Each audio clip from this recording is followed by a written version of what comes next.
Broadly, foreign direct investment, FDI, includes mergers and acquisitions, building new facilities, reinvesting profits earned from overseas operations, and intra-company loans. In a narrow sense, foreign direct investment refers to building new facilities, building a lasting management interest of 10% or more voting stock in an enterprise operating in an economy other than that of the investor. FDI is the sum of equity capital, long-term capital, and short-term capital as shown in the balance sheet. FDI usually involves participation in management, joint venture, transfer of technology and expertise.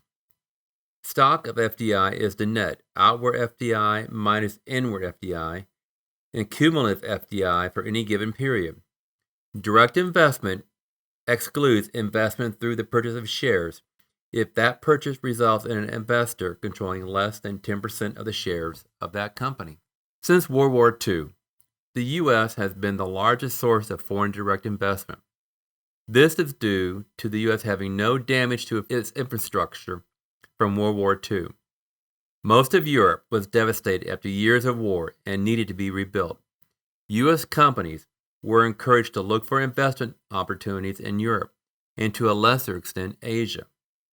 Since the 1960s, 60% of all FDI outflows have been done by companies domiciled in the U.S., UK, France, and Netherlands, as well as Germany and Japan.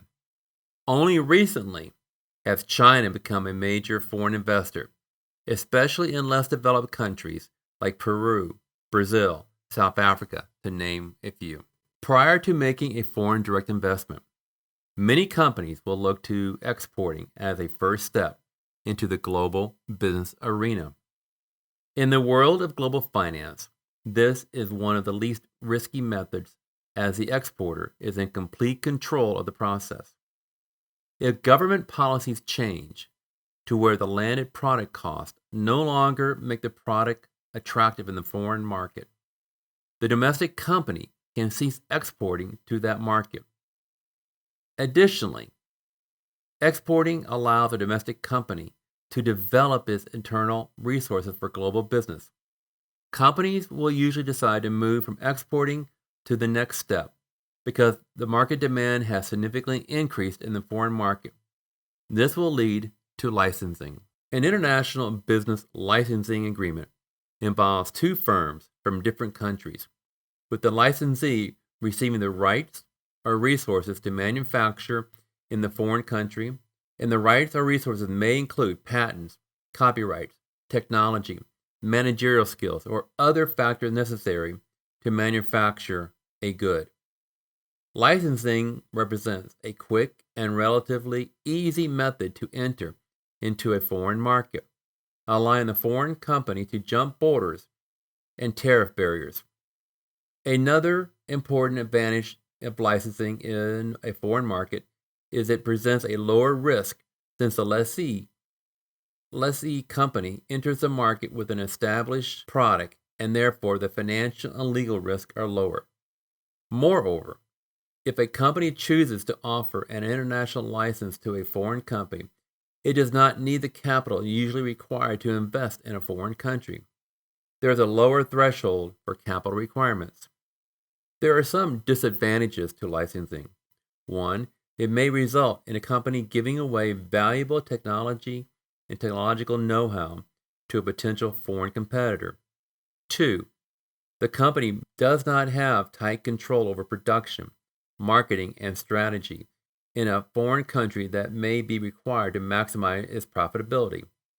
And three, a company's competitive advantage is based on the management, marketing, and manufacturing capabilities, which is not amenable to licensing. It is unusual for a company to jump initially into the global business arena through an acquisition, merger, or startup. However, it does happen, and it happened to me. As a finance manager in a company desiring to expand globally, I was responsible for developing the first investment case for expanding globally. Until that point, the company had never undertaken any international investments. The first international venture was an acquisition of a UK company, then an Australian company, a company in the Netherlands with operations throughout Europe, and then a startup company in Argentina.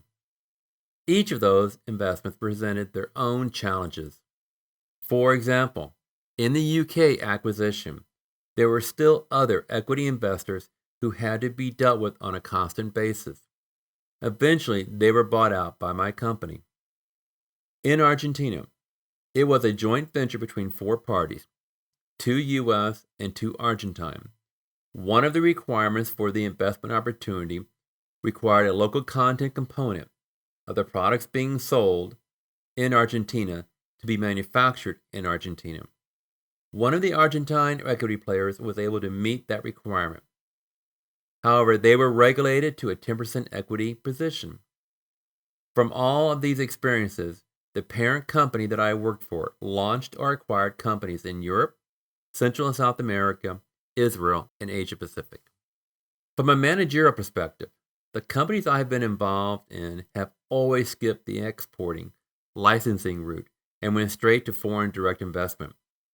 This was decided upon after close consideration of all the factors: legal, ethics, market demand, regulatory, etc.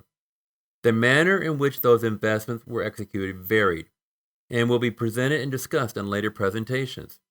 However, one point to remember: financial analysis may indicate that a foreign direct investment is advisable and would add value to the company.